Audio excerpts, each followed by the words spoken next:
খেতে পারি ইনশাল্লাহ। এই যে দেখা যাচ্ছে ইনশাল্লাহ এখনই কাটা হবে, আমাদের সঙ্গে যোগাযোগ করবেন। মধু দেখেন দামে কিছুই নেই। আমরা এখন এই খাঁটি মধু নিতে চান, বালতিও খালি, কোনো কিছু নেই। শুরু করতেছি আমরা মধু কালেকশন। আমাদের জন্য দোয়া করেন, আমরা যেন আপনাদেরকে। মোয়াল ভাই রেডি হচ্ছে, এখন তার থেকে মধু সংগ্রহ করবো। যে বড় যেকে বলে ডাস মাছির চাক নিতে চান আমাদের সঙ্গে যোগাযোগ করবেন, এবং চাক ছাড়াও যে কেউ নিতে চান যোগাযোগ করবেন ইনশাল্লাহ।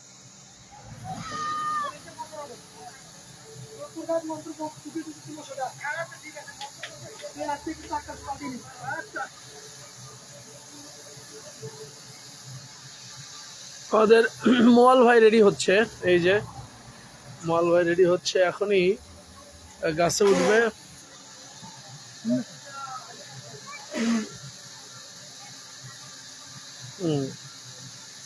চাক কাটার সময় আসলে কাছে থাকাটা খুব বিপজ্জনক, কারণ হচ্ছে মাছি অনেক সময় কামড় দেওয়ার ভয় থাকে।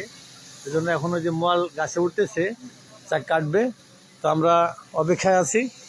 এখন হয়তো বা মাছি উঠবে, ওই জন্য খুব কাছে থাকা সম্ভব না। কাটা হলে তারপরে আবার কাছে আসবো ইনশাল্লাহ। সে পর্যন্ত অপেক্ষায় রইলাম। আসসালামু আলাইকুম রহমতুল্লাহ।